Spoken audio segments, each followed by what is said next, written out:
Hello dear students, today we are going to discuss the Constitution of 1973 and its features.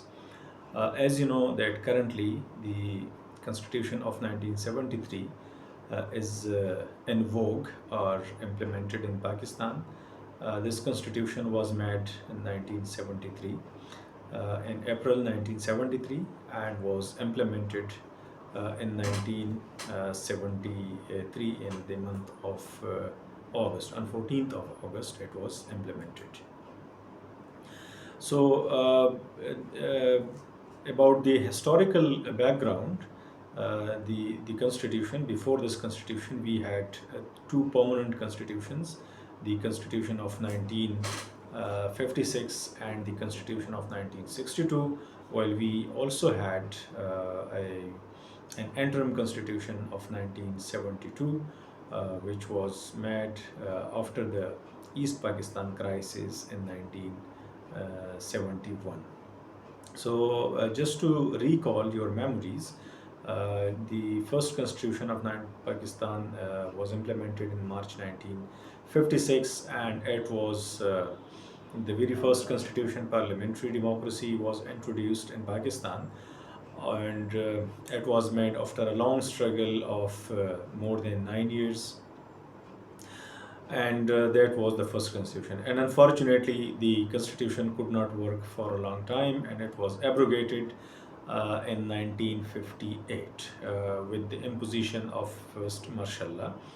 The second constitution was introduced by General Ayub Khan in 1962. We already had discussed the background and the making of the constitution, that how was it made and implemented.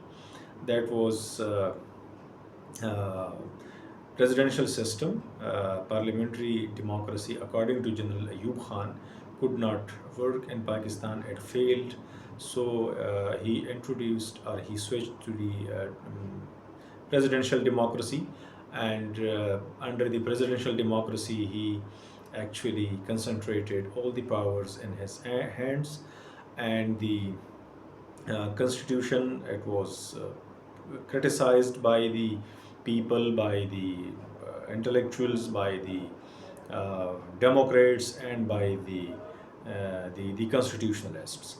And then and this constitution remained in practice or in vogue from 1962 to 1969.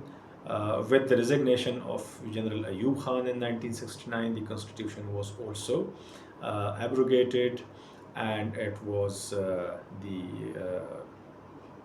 end of the era of General Ayub, as well as the constitution of 1962.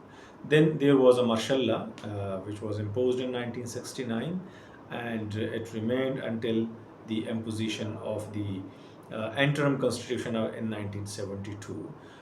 With the introduction of the interim constitution of 1972, again Pakistan restored democracy, and it was again the presidential form of government, but that was an interim arrangement, and the permanent constitution was made in 1973. And during this period, we experienced some important, significant political development. The first one was the election of 1970, in which, as we already had a discussion, that Pakistan People's Party secured a majority of votes in the West Pakistan, while the Awami League of Sheikh Mujibur Rahman secured an absolute and sweeping victory in the East Pakistan. And that actually led to a deadlock amongst different political forces, including Zulfikar Ali Bhutto, Sheikh Mujibur Rahman, and of course Sikandar Mirza, who was the President of Pakistan and the Chief Martial Law Administrator. And that political crisis ultimately led to the debacle of East Pakistan in 1971. So Pakistan was separated into two states. Pakistan, it was not only the constitutional or political breakdown, it was also the breakdown of the state or of the country. And thus Pakistan, the part of Pakistan, or the eastern province or eastern part of Pakistan, which was Bengal, or which was called East Bengal, that actually got separated from Pakistan. So the Constitution of 1973 actually emerged from the extreme political instability and constitutional failures.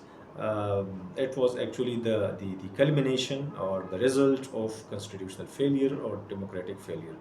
So Pakistan had already experienced two constitutions that failed to provide lasting political stability. The dismemberment of Pakistan in 1971 actually created an urgency for the national consensus. So after the separation of East Pakistan, there was a consensus amongst different political forces, and that actually led to the making of the 1973 constitution.